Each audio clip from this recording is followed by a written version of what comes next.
Okay, hey guys. Hey, hello there. Hi.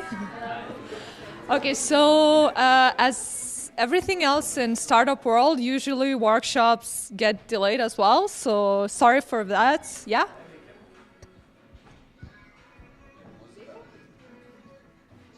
It's just for translation.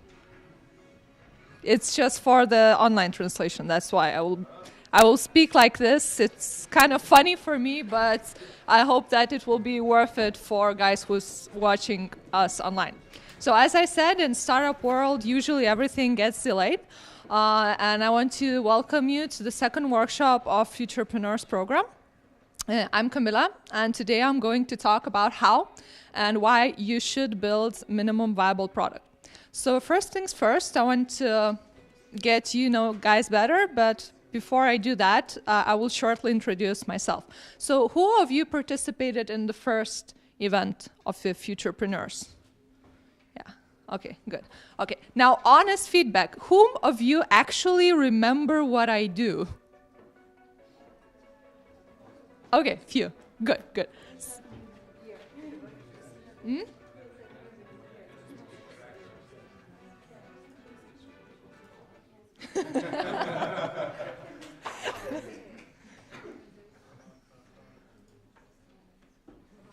Okay, so for those of you who weren't there or can't remember, I can't blame you.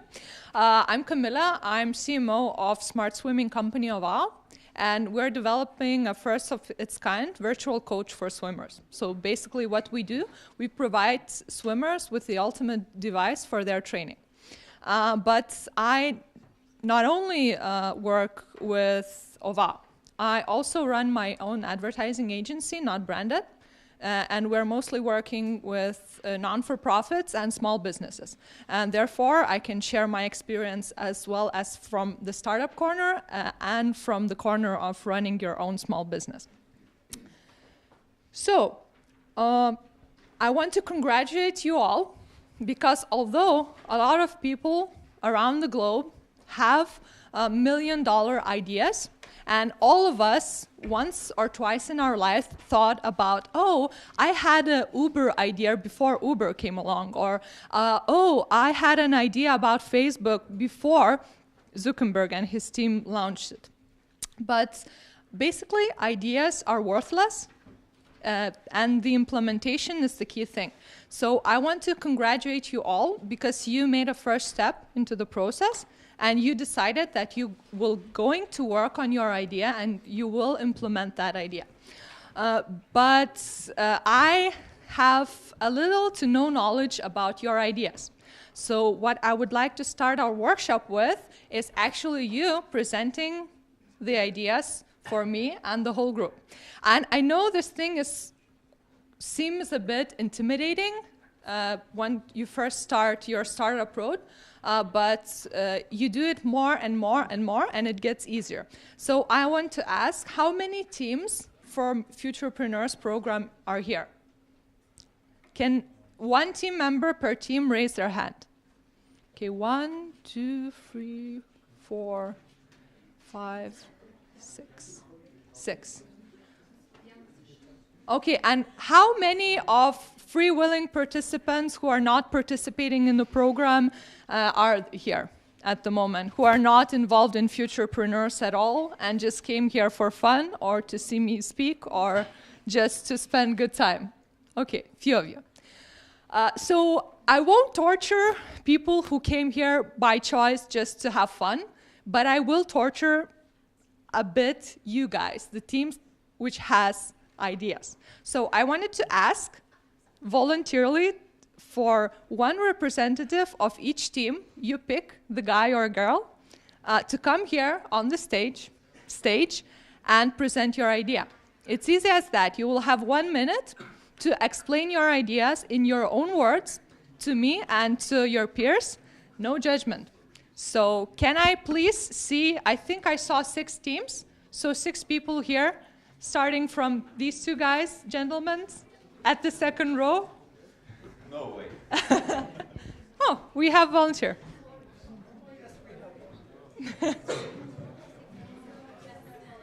Okay, so another insight I would like to say, Startup world is hard, so whenever you see brave people, come along, give them a round of applause. Okay, so the stage is yours, 1 minute pitch. Hello, my name is Antanas, and me and my team, we're doing things out of cannabis. So here in Lithuania, we have a hemp industry, which is growing, so we figure out we can replace all paper thing, all plastic thing, which is now in the market, with the same thing, which is made out of hemp. So that's what we are doing. Thank you.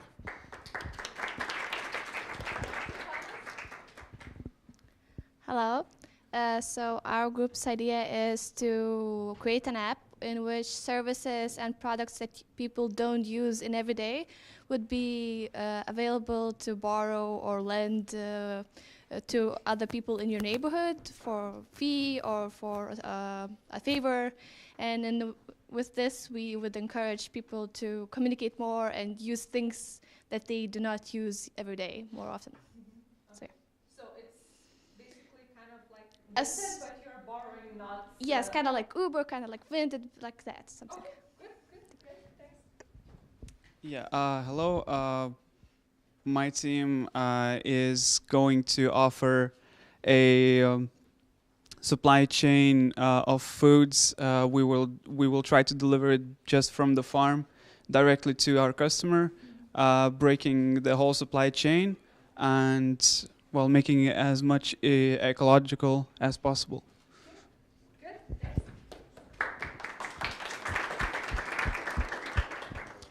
Hello, everyone. The central problem that my team set out to solve is the low quality of food and produce that is available in local communities and the need to get a local source of food production up and running. To do this, we are going to be creating a co-op and an online marketplace to start the teamwork of local farmers and buyers who might be from different parts of Lithuania or in Vilnius, the big cities, where they prioritize buying these organic foods. So we're going to connect the farmers to the buyers. You two should work together. We're solving some similar problems. Yeah? Yeah. I mean, he's doing the delivery part and you're doing the marketplace part. Sure. I mean, we're open to... I mean, I'm just saying. We're open to suggestions. Thank you. So, hello everyone, my name is Simon and we are working on the air pollution problem in the cities. Our solution would be a special new way of green compositions using special plants depending on the atmosphere and the place of the city, and basically saying that's what we're working on. So thanks a lot for attention.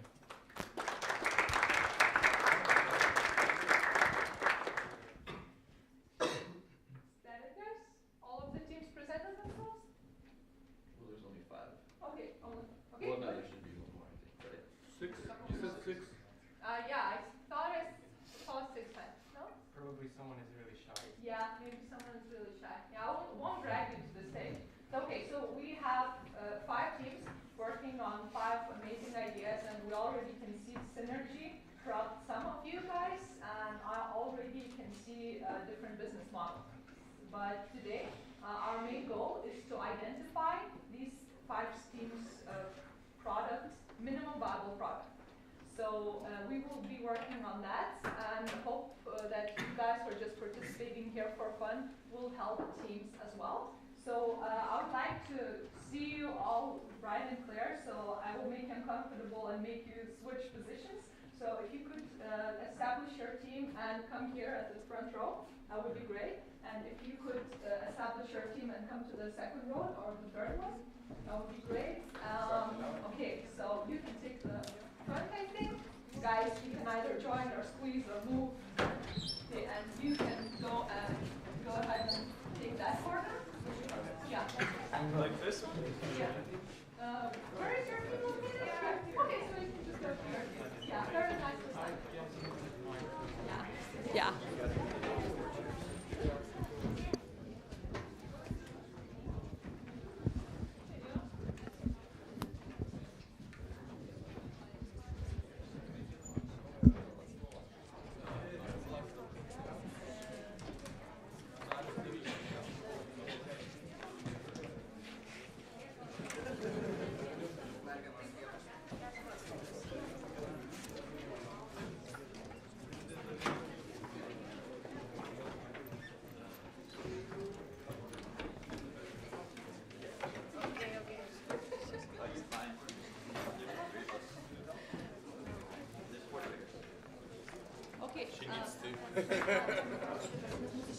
Ai, tai viskas gerai, tai jūs tiesiog kažkur tūpkit ten, kad aš būtų gerai, kad negale. Galit va čia, į tą trečią eilę, biškį tą vaikinuką patraukti. Okay, so each team now will receive several sheets of paper and markers because the goal is for me not to talk all the time, but for you to work on your MVPs as much as possible.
Okay, guys, so we have 5 ideas to work on today.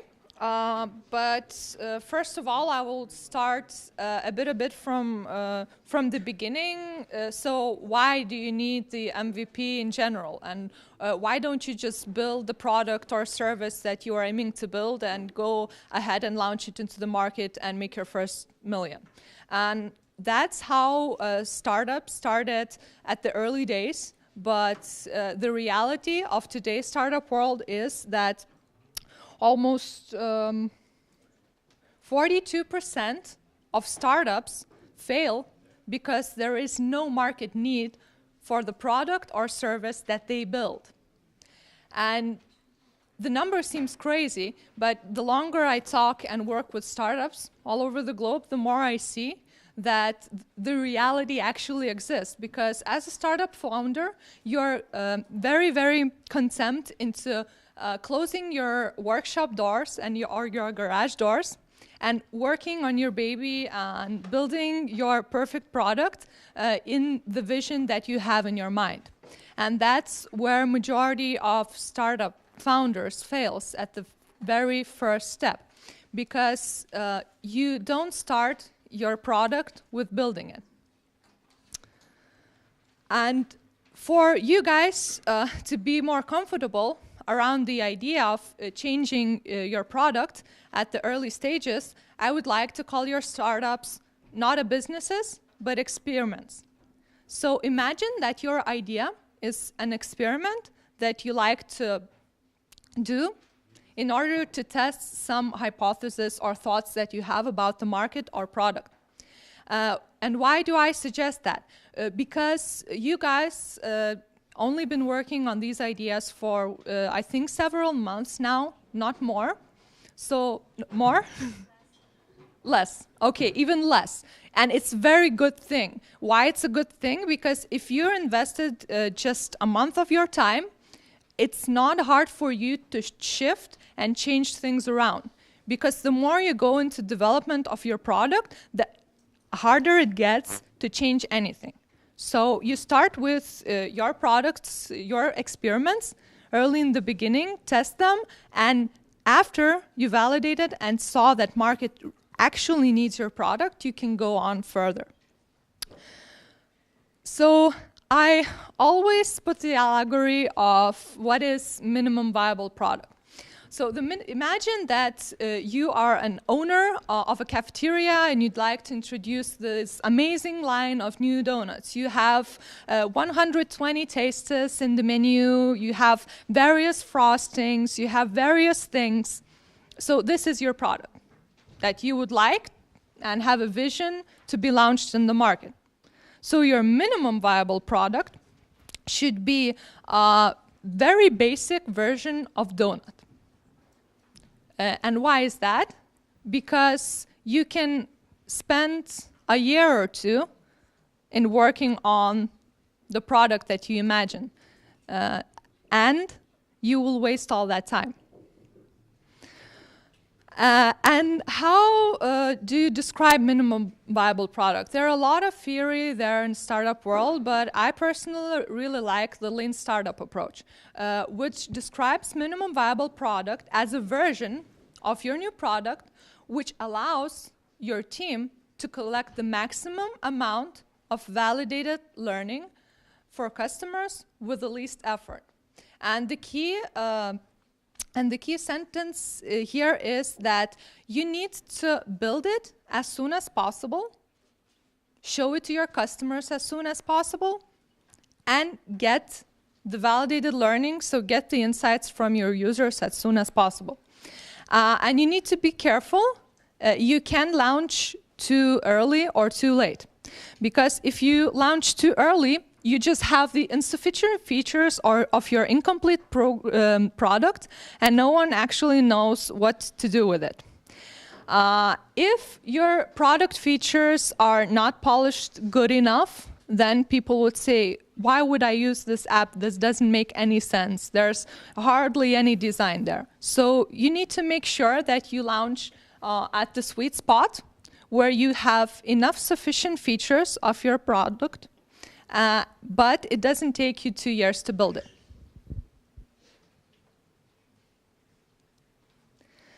And there's a few practical examples of how not to build an MVP, and a lot of literature there usually says if you want to introduce a car in the market, first build a scooter, then the bicycle, and then you can go to the car. But actually, it's 4 different kinds of products. So the way I want you to look at building your minimum viable product is, firstly, you build a mock-up of your car that you, as team players, would push with your customer inside, and then you pivot on that, and then you develop the next stages of your product. So I want you to focus today on defining the key features that you like your product to be when you launch it to your first customers.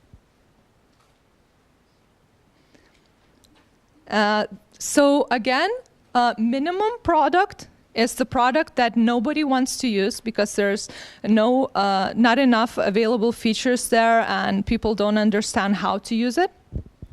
The viable product that you would like to launch in the market is this amazing big thing or big system that you want to build.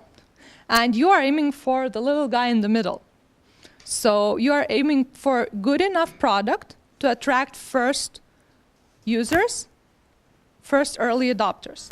And that's where we focus on today. And today I'm going to take you through learn, build, measure loop.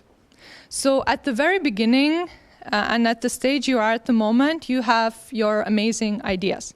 And I believe that some of them are great, some of them maybe can be unicorns. But for you to build on those ideas, you need to go from your world into your customer's world. So you need to know your target audience very, very well before you even start to build something. And then after you build a certain small featured MVP, you would go to your target audience that we will discuss today. You will test it, you will get feedback, and then you will redo it. And I would like you to see minimum viable product as a process.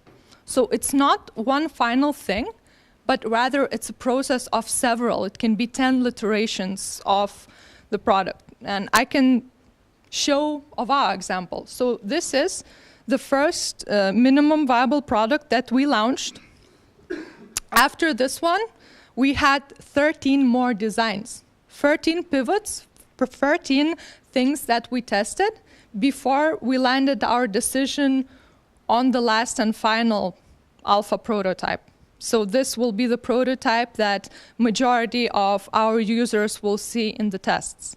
So you can see we went quite a long road between this one and that one.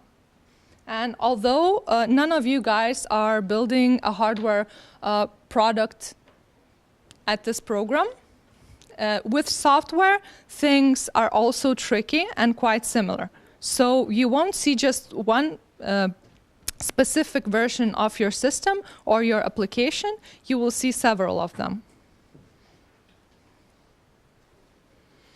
So let's start from people who will be actually using your product or your service. So what is your ideal customer? What I mean by ideal customer? The ideal customer is the early adopter that will be willing to use your product or your app with the least amount of features. And I don't know if you know the theory of product innovation, but it goes like this. So first, before your launch, you have your early adopters. So the geekiest geeks that are willing to face that your product is not perfect, but are willing to try it anyway. So in our example, we had coaches that were struggling with real-time feedback for swimmers for a long time.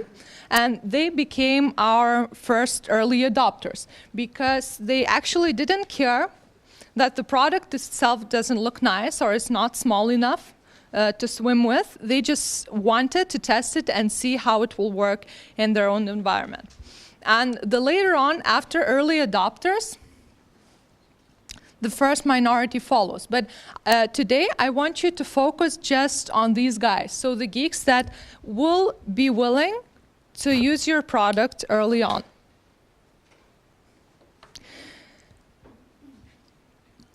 And some of you guys will say that, okay, so I have a lot of target groups and basically anyone can use my product.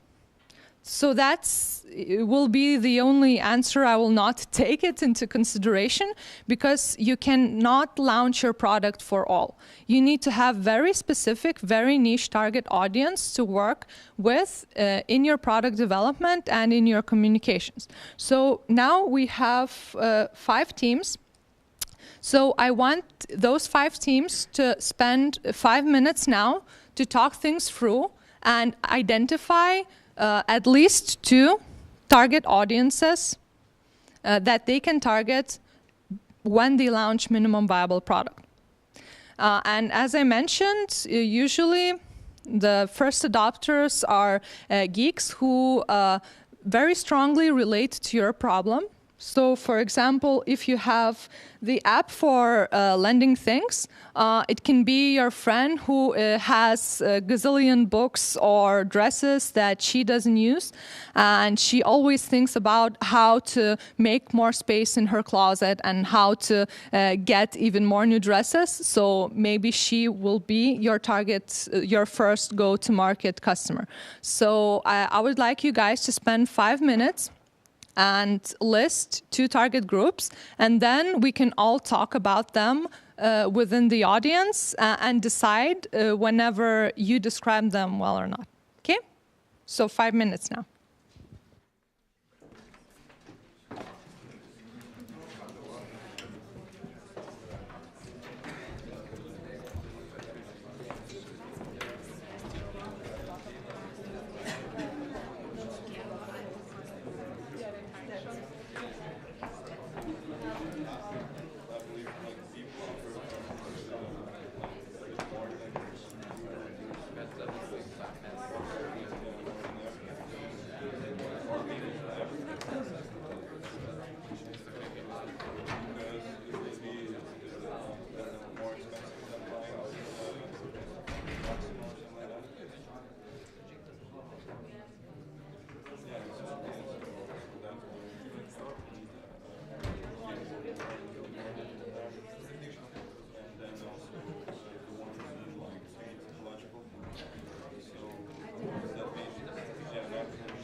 So I managed to talk with 3 teams while you were working, but not with them all. So I would like again to ask one of the team's representatives come here and explain a bit what target audience they chose and why. So guys, can you start?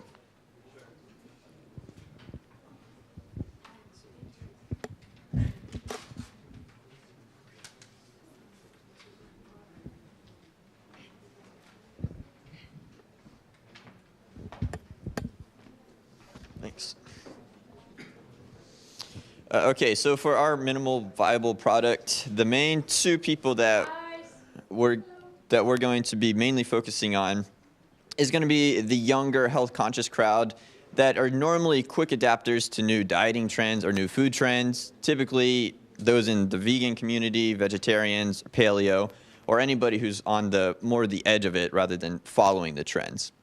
And then secondly, some of the local restaurants or local resources who take pride in locally sourcing some of their food, whether that's, again, vegan restaurants or health-conscious focused restaurants. But I guess what both of our targets have in common is they're more on the health-conscious trend.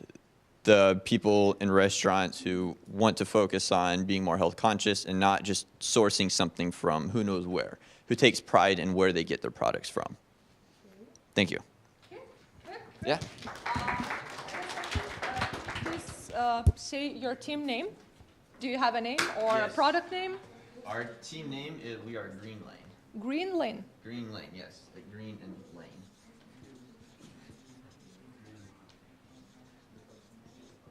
Okay, thank you, Green Lane. All right, thank you.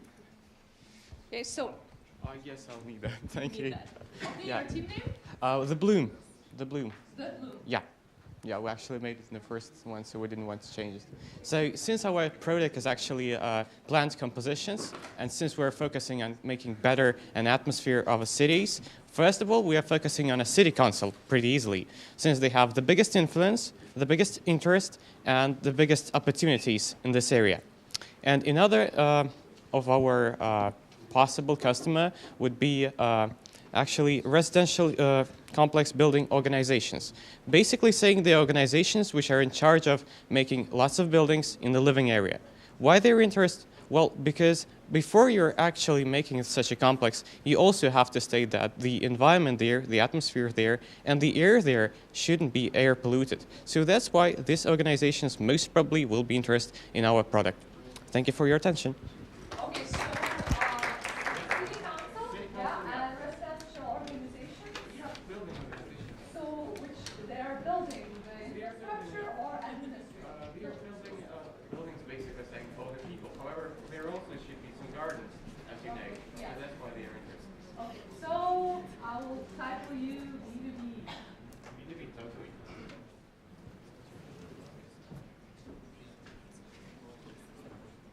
Okay, great. Evening. Right, so it's eat local, one word.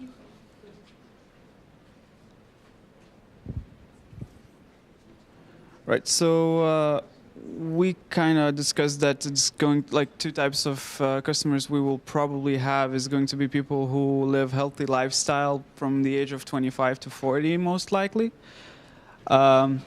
Living in the cities and is quite busy with their works and everything like that, so they are not able to do shopping most of the time, and it's going to be so much easier for them to do this online. And then the other we've discussed as well is probably going to be a woman who has children, as well as from the age from 25 to 40, something around that. And basically that's because most of moms, they care about what their children is eating, and they want it to be as healthy as possible. And as well, I would say they don't have enough time to just go and have free time by just shopping. So it's going to be a bit easier to do this online as well. So as we've mentioned in previously, previous workshops, it's going to be more mostly as an app where you can buy goods using our service.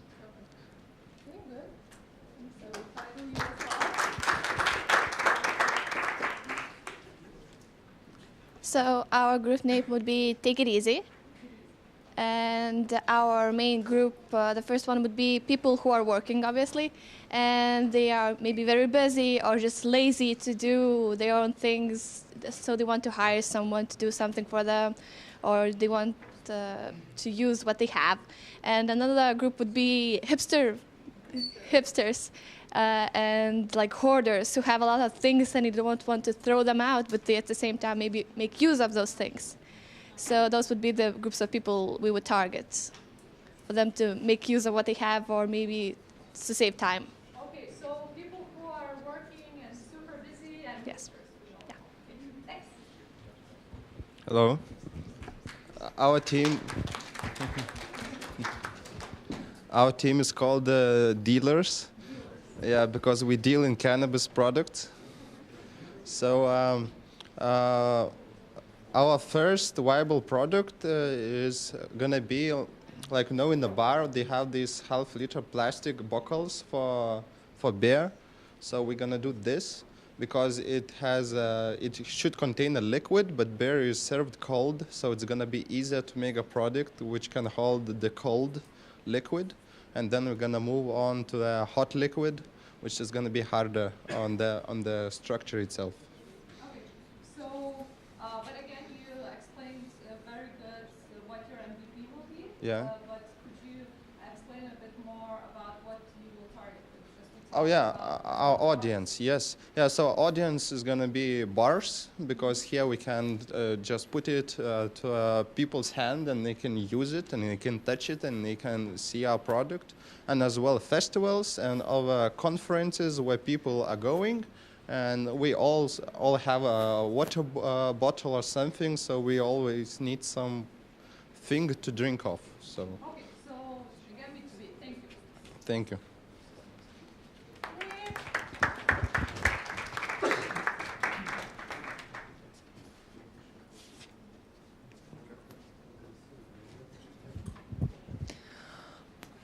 Okay, so we have 6 here. Actually, yeah. And it doesn't work, I think? It works. It's for guys who are watching us online. Okay.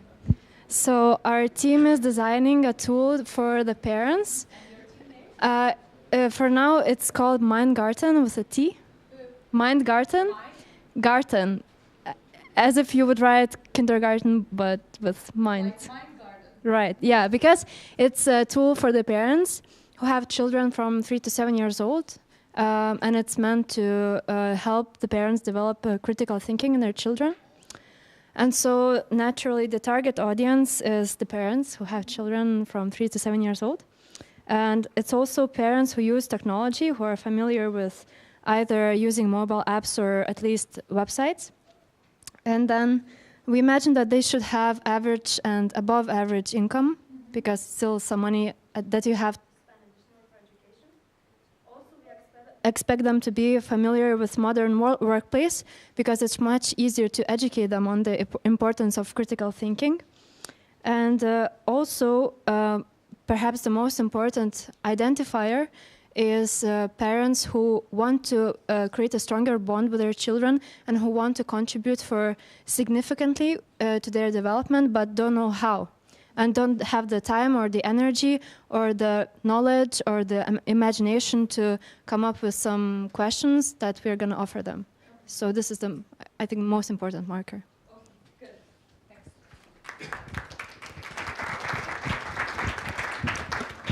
Okay, so I'm glad that the number of teams are increasing. The aim of this exercise was not only for you guys to identify your target audience, because as I see now, you put quite a bit of thought into it. But what I actually wanted to do, I wanted to see and cross-reference which teams have the same target audience. And usually that happens a lot during the programs. So I want you guys to consider the possibility of approaching your target audience together if you work at the same target. So if we take Green Lane, who are focusing on youth and people who are interested in the healthy lifestyle, we can see that they can clearly work with Eat Local, because they have the same target. They have also people who are living in the city, who are focusing on the healthy lifestyle. So the reason I suggest that, it's quite hard to approach target audience at the very beginning. So if you team up with 2 teams, and talk with your target audience at the same time. It can be easier for you to validate your ideas. So these guys can work together, as well as Mind Garden and Eat Local can also potentially invite young mothers to meet up with them, and they can pitch both of the ideas together because of the same target audience. And also, we clearly have two completely B2B ideas, so business to business. And usually it's a bit harder to approach business to business because the decision makers lack time or resources to talk with young entrepreneurs. So we need to be smart in contacting them. So I will work separately with B2B teams and kind of talk with them how they can approach the businesses that are aiming for. For example, for dealers, the bars will be a great but quite tricky target because they're all of the lines of the communication between the brand managers who serves bars, their beers, and all of the other contributions is strictly confidential, and usually it's binding with a lot of agreements. But for them, it's way easier to test their idea with small cafes or the festivals that are managed by locals or youths. In the Bloom, the city council is a rough target, but they are willing to talk with smart young entrepreneurs. So I think we will be able to manage a pitch there. So for you guys, it's very important to, when you develop your first MVP, to pick just one target audience. And usually this target audience is the audience that you can reach the easiest. So this is, again, just my suggestions, my point of view out of your pitches and the presentations of target groups. But I would suggest for Green Lane to go to people who are interested in the health trend. Because they're quite easy to find, and there's a lot of associations and organizations as well as the events. I would say the same to Eat Local because they have the same target and it's very easy to reach them. For Take It Easy, I would say that hipsters would be a quite easy target because usually they're open-minded and they have quite a few events they attend to and go to. For dealers, we talked a bit with them, but I think the festivals, especially the festivals that are focusing on the eco ideas and on the healthy living, would be the appropriate target audience to go to. For Mind Garden, well, because you guys presented one target audience, that's definitely the target audience that you need to talk with. The good thing is that young parents are usually very open-minded. But for you to reach them, you need to go to certain organizations or to kindergartens or to the schools where they attend. But this is also quite easily reachable audience. For the Bloom, as I mentioned, it will be a bit tricky, but I think the city council will be a bit more easier than other.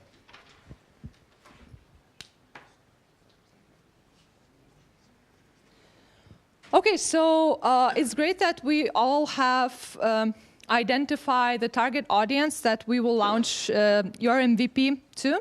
And now we need to work on the assumptions. So we need to work on the things that you actually will present to the target audience. So these things need to be clear and measurable. So if you, for example, take... let's take Mind Garden, for example. So imagine you have 3 or 4 parents that are willing to talk with you guys and validate your idea, but you need to present your product properly. So you have the assumption that people will be willing to use Mind Garden to educate their children. And you need to show them, for example, one example of the game or the interaction that you are aiming to build, and talk with the people, the parents, on how they can, and do they see the value on the game that you are building.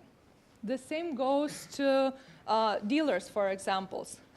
It's great that these guys already have the possible product line that they will implement, and they will have the cups that they can present, but they need to talk with festivals whenever they're willing to use the cups in the events. Why is so? Because they consider a few things. They consider costs, and they also consider how many of the cups, for example, you can provide. So that would be one of the key things, and your assumption is great. Festival will use our cups because we're eco-friendly and better than the plastic cups. But actually you need to consider it from the perspective of the festival itself. So usually what I suggest is to put yourself in the shoes of your customer and to think about whenever your customer will want to actually use your product or your service. So for inspiration, I would like to share a few assumptions other startups had and tested when they first launched. So Zappos is one of the biggest online shoe retailer in US. And they had the assumption that the people who buy shoes, they will buy shoes online. And what they did to validate this assumption, they actually built a small landing page. And how they did it, they just went to the local shoe store. They took pictures of the shoes that they were planning to sell in their online store. And they built what it seems like a normal e-shop where a person can come, pick a shoe, and then order it in. But actually what it was just a landing page with few pictures of few products. This way, Zappos validated their idea that people will buy shoes online. And then, just after 100 users used their fake site, they started to build all the features. The second example is Buffer. So Buffer is one of the most popular apps for scheduling content for social media. And they had the assumption that people, marketers, would like to plan their communication campaigns and communication messages in advance. What they did, again, they built a landing page. They presented their key idea. And they just grabbed a bunch of interested marketers' emails.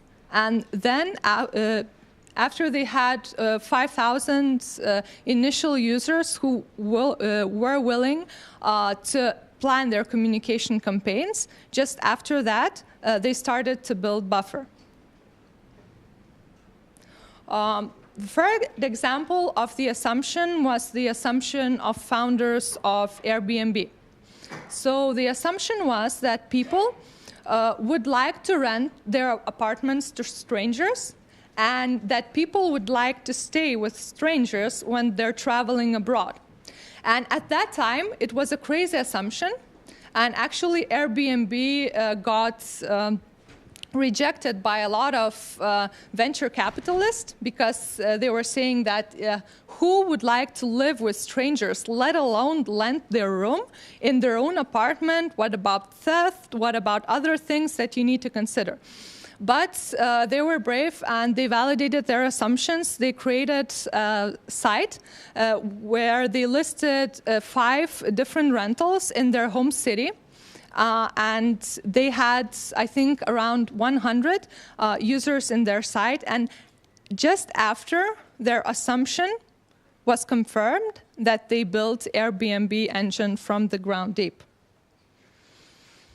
Spotify as well had several assumptions that they tested during their first launch of MVP. So the first was that people are happy to stream music and they don't want to own it.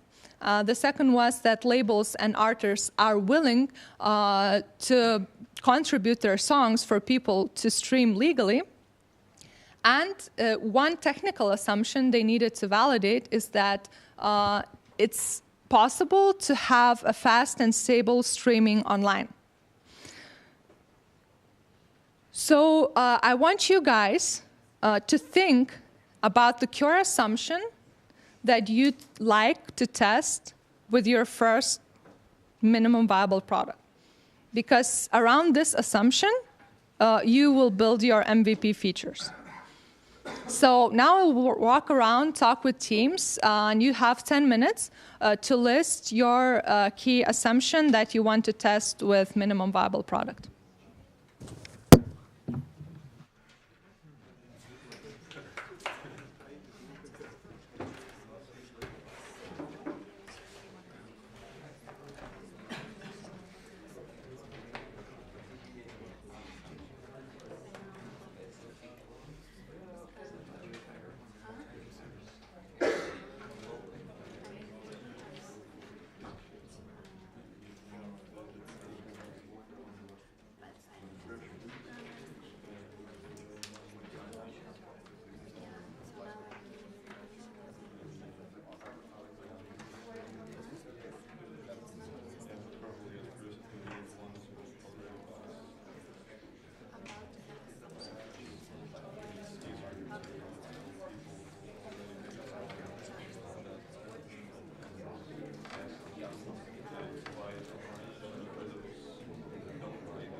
Yeah, but you are trying this. Your idea is to connect with farmers to the end users. So, like me, if I want to buy carrots, I will buy directly from farmers. Okay. So it's a bit different. They're more in B2B, so they're like connecting farmers with stores. It's a bit different, but I think there is a similar platform, but not the navigation. So one thing that you check whenever you have close or very close competitors, for example, Europe, to see how viable is the idea. Yes. 5 minutes. And the one thing that I would consider that can be a deal breaker for you is how you will manage the logistics from the farmer to the end customer. No.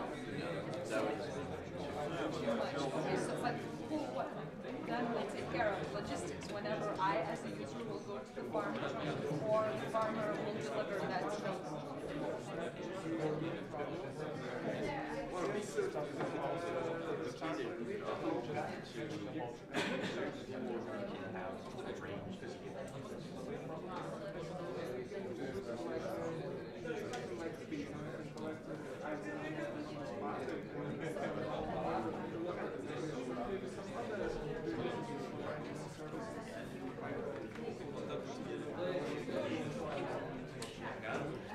Yeah, because do you have at least one or two farmers that are willing to work with you guys? Okay, so there is one organization that you can potentially talk with.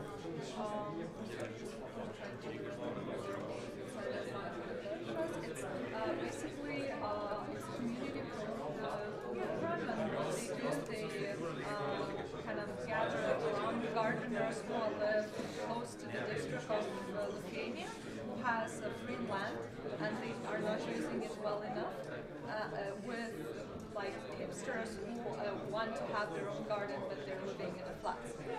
And it's kind of a collaboration between the farmers and the end users So they won't be your target audience just yet, but they can serve as a trial users for you because they are farmers already are like in contact and already talking and working with youngsters, and the youngsters are willing to go to the farmer to plant the seeds, to groom it.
What I would suggest, like the vision I see for your minimum viable product is to have at least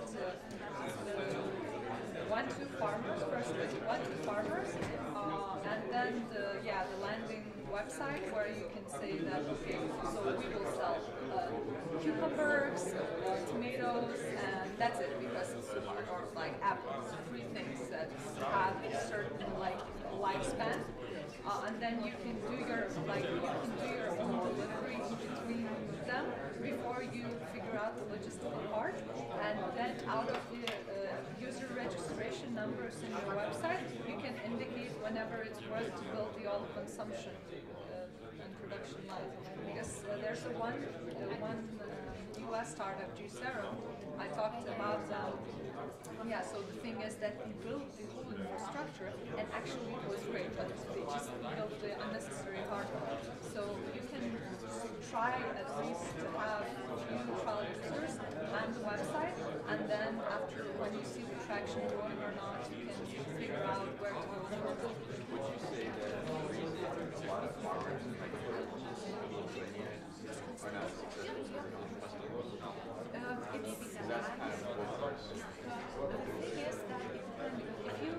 I think your target audience is small farmers that don't have a lot of land, because if you have a lot of land, you have contracts with Maxima and other providers. But for small farmers who has a certain amount of land, they're just selling the production themselves, and they're selling the production themselves in local markets or just at the road. If you grow, for example, from Vilnius to Druskininkai in the summertime, there's a lot of people just sitting there, and maybe actually that's a good idea to talk with them as well, just to go to the local markets and have a list of people who are already selling the production, and you can say, okay, so we can do it online, we will take care of the logistics for you. The only thing that you need to do, to say the price of the 20 kilograms, and then we'll handle it all. Increase their profits by selling it to younger, more financially stable people in business. Yeah. That's kind of close. That's the thing you need to take from like the villages and come to Vilnius or Kaunas or other bigger cities. Yeah, but I think the trial product could be either the farmers local or the resellers in the market, if like they would be willing to offer it. Okay? Thank you.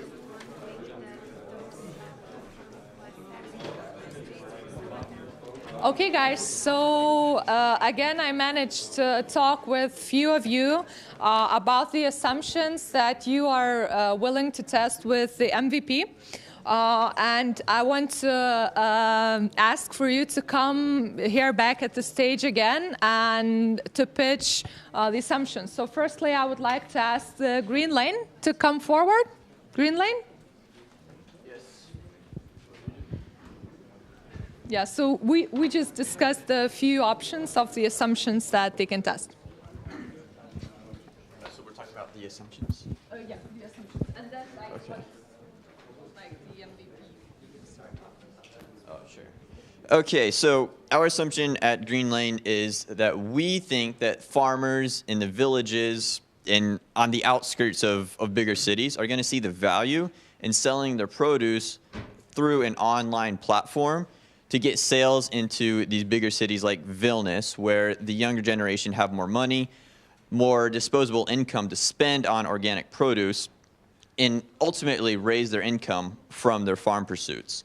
Now, for our MVP, what we're going to be testing is, one, we're going to have a landing page, since we are going to be an online platform based, so we need to have at least a landing page that can demonstrate how a farmer can sell and how a buyer can buy from the platform. And also, we still need to iron out the logistical issues. How are we going to deliver them, the produce from the villages to the customers in Vilnius or wherever? Rather that we transport it ourselves, or we arrange a way for people from Vilnius to go out and buy the produce directly from the villagers. Thank you. Good. Thanks, Relay.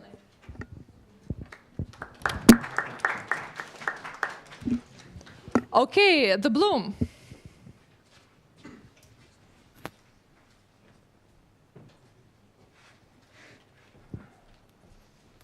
Thank you. So our assumption would be that our customers are really interested in making the world a greener place, since it's the tendency of the 21st century. And many big organizations are focusing on this, especially on sustainable business environment nowadays. Because of that, we're definitely going to make a prototype of our product, which is going to be a pretty small one, but still useful and pretty much clear what it's going to look like. In order to make sure that our product is worth it and to see a real critics, we're going to work, or at least contact Botanicas Sodas and also Miesta Laboratoria. Most probably we're going to get some kind of a feedback from them. We're really ready for any kind of ideas or any kind of solutions they're going to provide us. And yeah, I guess that's it. Yeah, and pitch to the council then. Yeah. Okay, good. Thanks, guys. Okay, eat local.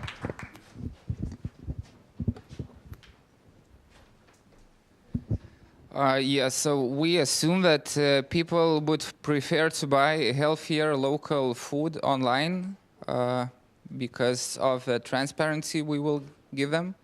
Right now, people have a problem that in our markets we have a lot of resellers who are selling the same stuff which are from shops and which are imported from other countries. So yeah, with our platform, we will show the people the transparency in bringing the healthier, the freshest food to our plates. That's, okay. Yeah. And did you consider working with Green Lane? Yeah, I'm considering. Okay, because you guys as well as deliver products and also dishes? Quite a lot of similar things. Okay, so I don't know. I'm just throwing the ideas out that you guys need to talk. So if you deliver and you need a delivery problem... That's the basis of what you're doing, is you're going to deliver. Like, is that the central? Yeah. Like an app, a platform for which you can, like, I don't know, order the food, and then we, I don't know, deliver it to the clients. Huh. Okay. Neat. It's similar, but maybe there's some differences. But you will, I would like just to clarify that you will work with farmers or local farmers? Local farmers. Yeah, okay, so that's similarity as well. And you will target the people who are living in the city, have higher income, and are willing to buy things online. So it's just a competition. I would say avoid competition from the startup perspective. If you guys can build, do you have a developer in-house, any of you? Do you have a developer that can build a website? Or a person who, not yet? What about you guys? Okay. Do you have a marketer in the team? Yes, of course, plenty of them. Plenty of them? Okay, what resource do you lack in your team? Logistics. What resource do you lack in your team? Okay, that's the... Join together. Yeah, guys, I would definitely just grab a coffee or something else after the workshop, talk things through. Maybe you can connect because it's two similar ideas. Work together rather than apart. Yeah, sorry. Yeah. Go ahead. So we're working on assumption that people are lazy and would rather go on the internet to find a way to solve their problems than make something or do something themselves. So that's the main thing, and I think it would pay off, especially with hipsters, because they would rather you do that. I would rather not. Yeah. So we're working on that assumption. Will you also work on the logistics of the items that you sell in the rent and the platform? Not really. The thing is that we work in neighborhoods. Like if you live in the city, then you can only see like offers from people who live in the same city. So all the delivery would be among the people themselves and not our things. Okay. And do you have like in mind which neighborhood will you start here in Vilnius as a trial basis? Really, not really. Maybe among students themselves who are living in different areas and have a lot I don't think it would work with students themselves because most students live in dorms and there's not much that they have to do or they can do or they want to do. Mm-hmm. And I think would rather be in neighborhoods where wealthy people maybe live. They have houses. Yeah, well, they have houses with gardens and they have more things to do and less time to do those things. But if you are thinking about hipsters... Yeah, that's why it was people who are have a lot of work and people who are hipsters, I think. In the center or in the suburb areas. Mm-hmm. But what, like your gut feeling, which of the target users would be ones hipsters would be more interested, but it would be harder to find what to offer to them. But you are offering the platform for their stuff. Yes. So you can, for example, one thing that comes to my mind, vinyls, like the vinyls that are very popular among hipsters, and usually they're very expensive, and you usually lend from your friends that have vinyls, so you can kind of first MVP can be a vinyl lending website where you can upload your vinyl and then rent it out to the other hipster. Yeah. Okay, that's good. Thank you. Okay, dealers. Dealers. Thank you. So we have some assumptions. So first is that we can make such cup.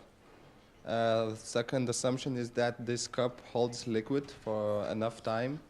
And also we can make enough cups at least for one evening at one bar.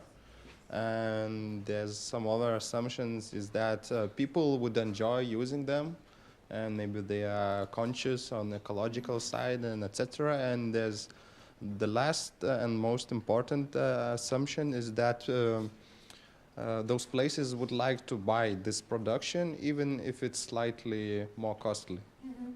So what is enough cups? Do you have the number in mind? Well, I believe like 100 or maybe 200s would be enough for one evening in one bar. In one event, maybe? Well, it's a small bar, like 20 people drinking. I would say if you're aiming for a bar, 1,000 would be more. Yeah. more I've been in a bar for 3 years. Like 100 cups is less than like an hour. Okay, so we need 1,000 then. But or you need to consider an event where 100 would be sufficient. Yeah. That's right. Yeah, the smaller the better, guys. Okay, thanks.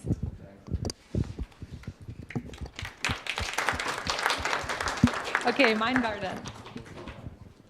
Mind Garden?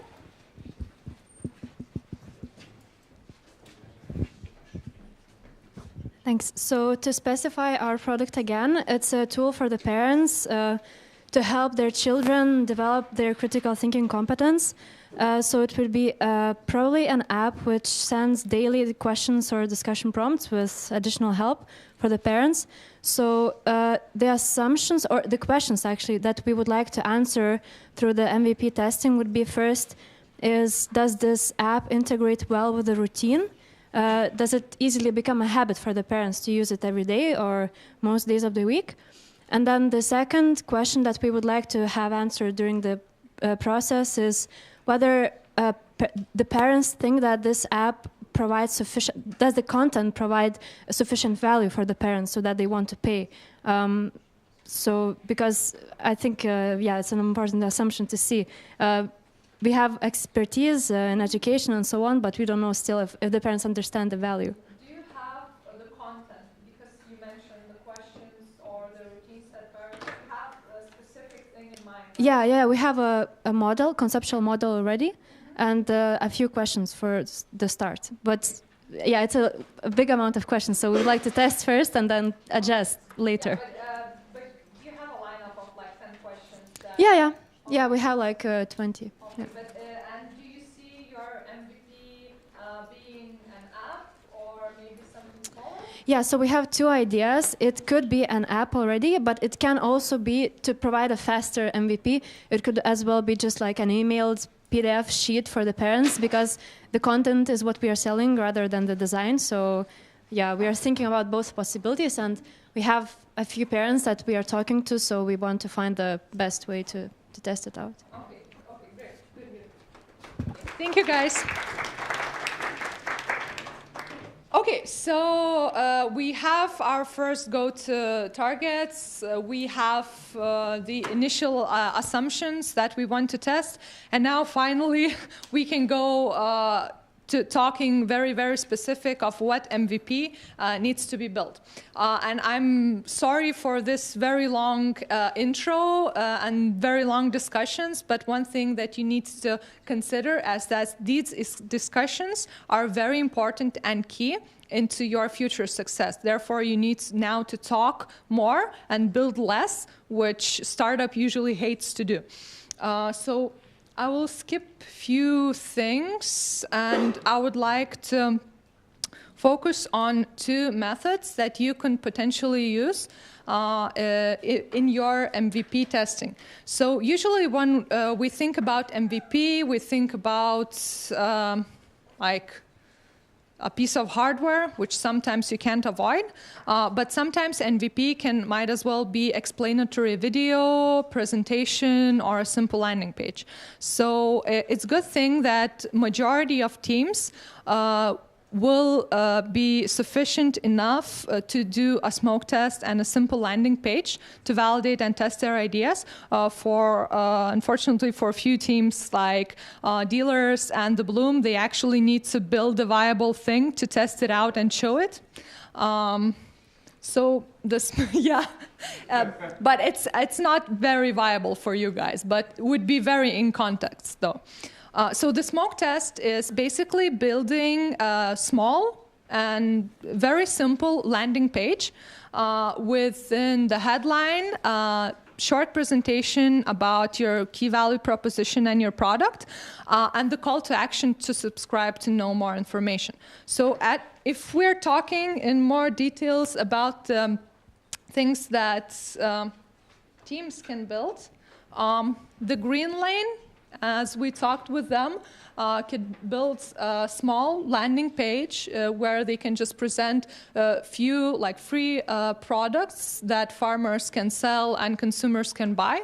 So they can see the trend, okay, what's the most popular thing that farmers are selling in springtime or in summer. So it can be strawberries, it can be tomatoes, cucumbers, you name it. So free of them, then have contacts of 2 to 3 farmers or sellers, upload it to their website, and then test their initial idea.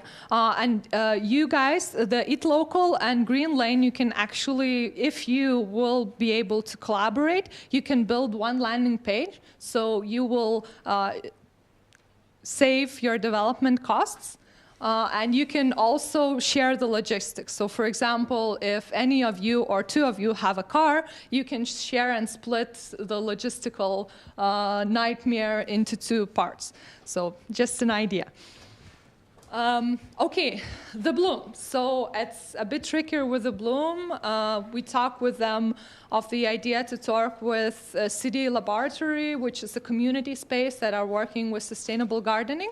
And potentially they can help the bloom to kind of choose the material that they want to use in their garden and maybe make the small representation of the garden, which then later on could be used into convincing city council into building more sustainable gardens. Okay, so we talked about the Eat Local already. If we're talking about Take It Easy, I also see it as the landing page. You can easily do a smoke test. But actually, what you will be doing a Wizard of Oz test. So a Wizard of Oz test is basically a test that you do with the services that you provide. So you simulate and you say to the people that a system will do a certain task, but actually it's a person that does it. So for example, to you say to hipsters that, okay, so we can sublend your vinyl and you can get one back. So what they do, they will just initially send an email to you guys with the picture and the description, short description of your vinyl, of his vinyl, and then you manually upload it to the sites, and then you manually connect to the other person that are reselling it. It's a long process at the very beginning, but in this you can symbolize the overall engine of the e-commerce before building it, because it takes a lot of time and resources to build the e-commerce on the platform that you're aiming to build. So I will strongly recommend you guys to stay with the landing page at the very beginning and manage everything manually. Okay, with dealers, unfortunately, the hardware is hard. I know it by heart because we build Ovao. So you have a very good approach because you're already working with linkmenų fabrikas. And I will send you information about the MVP workshop that will happen, I think, in 2 weeks. They have like a 10 days program where you can work with experts and work with people who works with hardware and software part, and then build your own MVP. So it's not sufficient enough to have just 2 hours for hardware development, but we can talk later on about that workshop, and I can share our engineers' experience of like how to do it properly and as fast as possible. Mind Garden. I really liked that you guys already have the certain questions. I see not just even a landing page, but interviews with parents that you can do. You can use Google Sheets to spread out the questionnaires, manually adapt the data and send notifications to parents, and within 10 or 15 parents validate your idea whenever it's worth to build the application or not, because the application building cost is quite high as well. So it's great that majority of you will spin your tails with landing pages, but landing pages needs to be built also. So very quick question. In Green Lane, you already mentioned that you don't have a technical person for okay. But we know some people who can help. You know some people. Okay, so it's tentative right now, but as of this moment, no. Okay, so I will see how many of teams lack the technical personnel, and then we can talk about how to get them. Okay, the Bloom, so I will put you in contact with Miesto Laboratorija, but I don't think you need to build a landing page whatsoever. You just need a good pitch and the example of your garden, basically. Okay. Eat Local, the same thing as the Green Lane. They don't have a technical developer in team. What about Take It Easy? As in building a website or an app itself? As a building website, which is significantly simpler. I have built a website because there's many useful tools you can use and it's very easy. Great, okay. And Mind Gardens, if you would, I would say go with the presentation and the questionnaires and don't do a landing page at the very beginning, because you can find your parents in forums and in other places, and you don't need to build traction in your website. Okay, so as two of the two teams don't have technical personnel in place, I will share tools, certain tools that they can use to easily build a website. So first, which is quite simple, but still you need to have a technical guy at the very end, it's WordPress. It's basically a platform where you can choose the templates and build your website quite easily, and then you just need a domain to buy a domain, and then to put your website content into the domain. But it can be done within like a day or two of a technical personnel. Also, very good option for those of you who don't want to deal with technical part at all is Wix. Wix is a platform also for building website. The downside of it, it's costs a monthly subscription. So I think the cheapest one is €7 a month, which is quite okay if you consider that you will support it for a year, and maybe after a year you will get funding.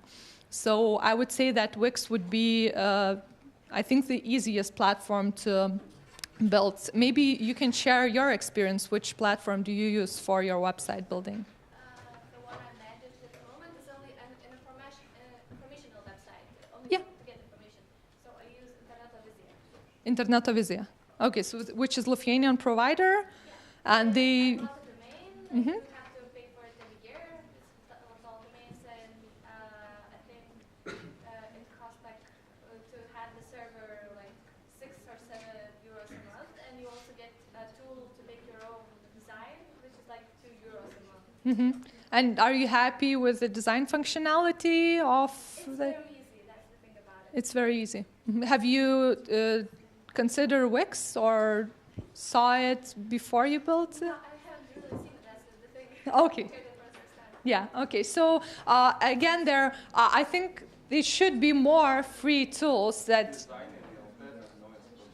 Designer Realta? Okay, I didn't even know about it. That's the tool I'm using. Designer Realta. Okay, so it's a startup as well, maybe from Lithuania, or just new product? It's a new product. Okay, yeah, so I would say Designer Realta, compare it with Wix, compare the pricing. Yeah, and then you can choose which platform to build your landing page on. But just building a landing page is not enough. It's a very good tool to present your idea and to see how many people are interested in your product, but you need to have a certain metrics in mind. Okay, so, and you need to have a certain strategy of how to attract people to your website. Because what we first did with Ovao, when we started, we built the landing page.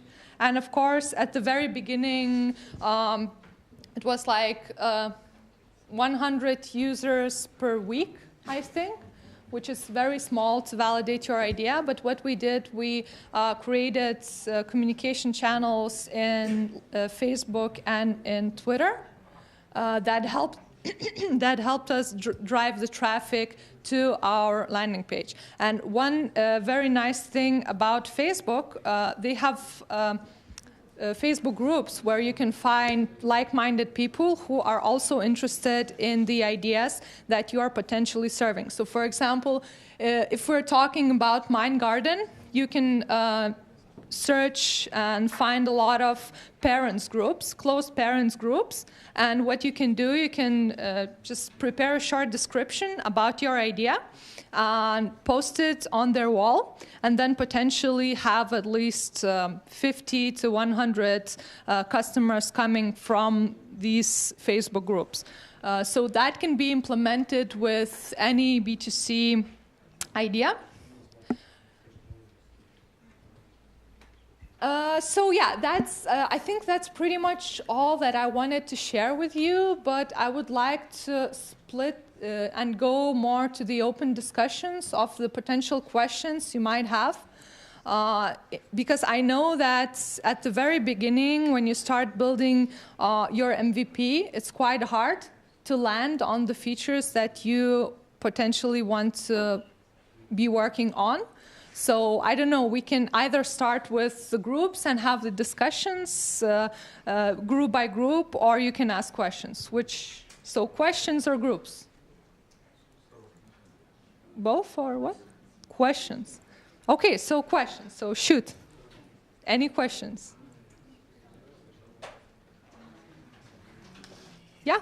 Yeah, we were talking about the platform, and the question is, you were saying that it's good to make a landing page, but as we are a platform with an e-shop, is it okay to make like a dummy e-shop where you can go and you can see the whole range of the products you have, but when you actually press the buy button, it pops up like get a newsletter if you like this idea, or it's not good because people will get like a negative feedback when they're spending their things like that? Yeah, so it's a good question. So the thing that you will do the Wizard of Oz test. So imagine that you have, for example, free like, I don't know, apples online, and I want to buy 1 kilogram of apple. You can set up your website in a way that when I submit my order, you as an admin will get an email that Kamilė, with the contact details, would like to buy 1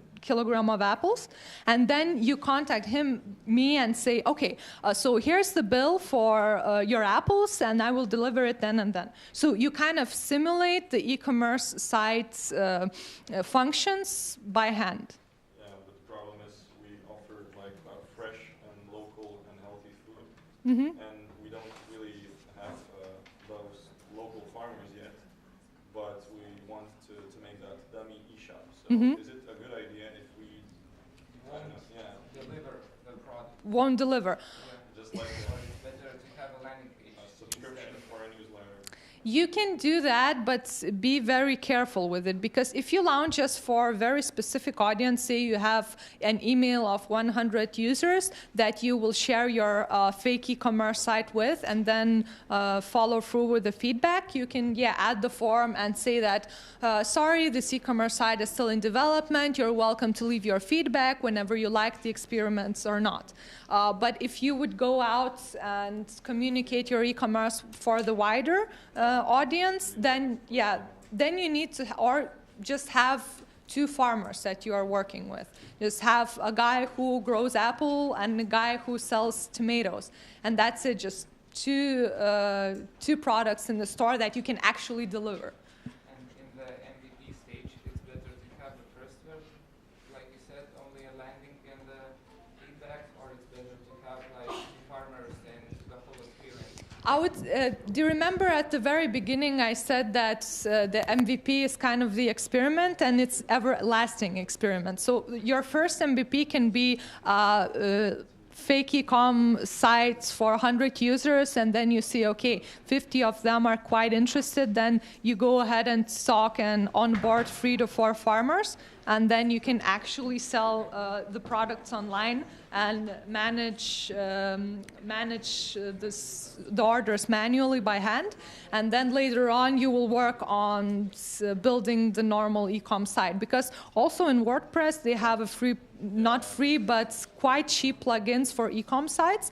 But for you guys, it's logistics, and the onboarding on farmers will take quite significant funds. So I would say go at the first MVP just for smoke tests, so just kind of fake the whole thing, and then the second iteration can be to deliver few products. Yeah, but choose just few products, because if you will choose 10, then it will be a nightmare for implementation. Okay, more questions? Yeah. So I wanted to ask about the market research process. And especially whether we should do some research before the MVP.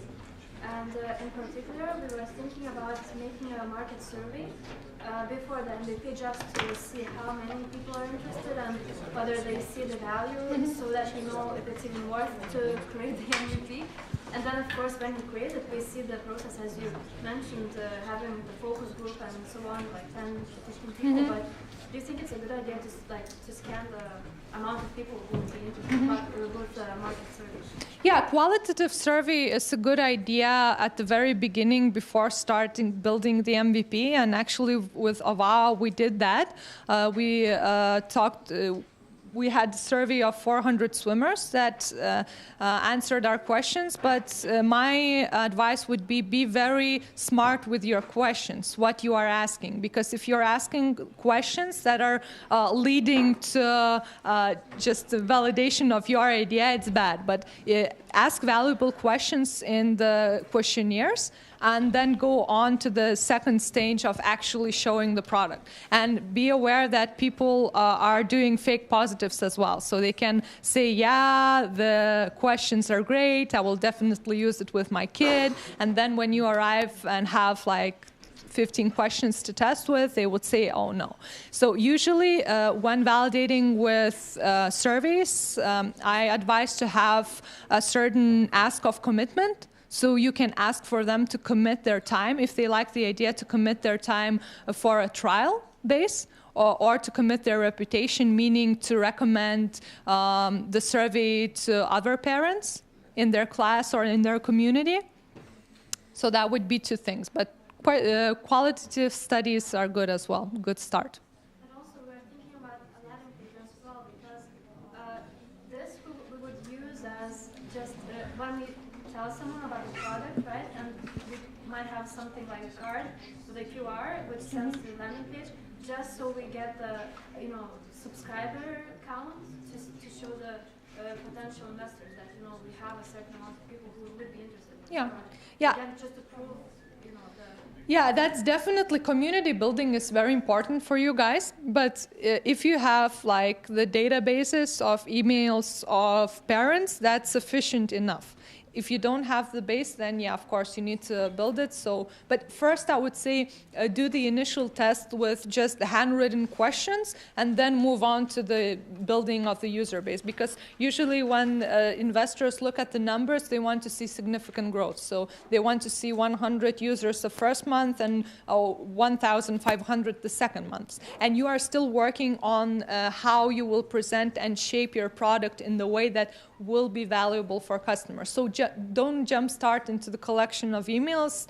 Start with the rough validation of your idea, and then when you know for sure that parents would love the app, then you start to grow numbers.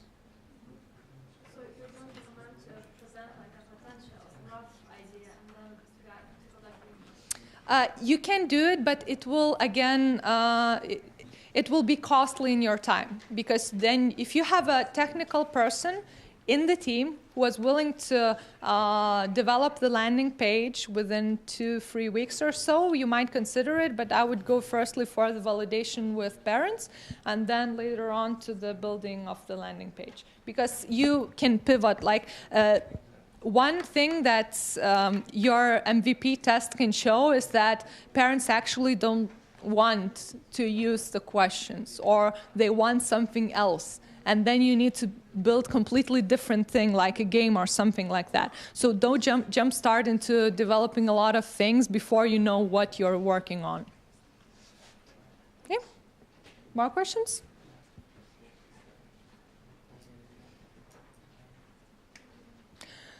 Okay, so that's all for me for today. I would like to, this is the hardware part. Yeah. Not that computer.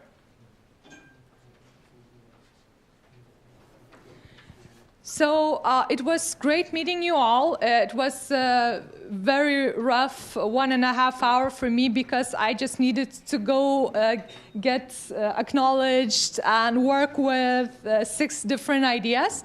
So I appreciate your help and your contribution. And if you have any more questions of how exactly to build your MVP and what to work on and what to start with, you can email me. Just shoot me a letter and we can meet up for coffee and talk more. And I promised several of you contacts of people, either makers or workshops or other organizations. So please write an email to me, because I will forget, and I will definitely make intros. Yeah, and have a good evening, guys. Thanks.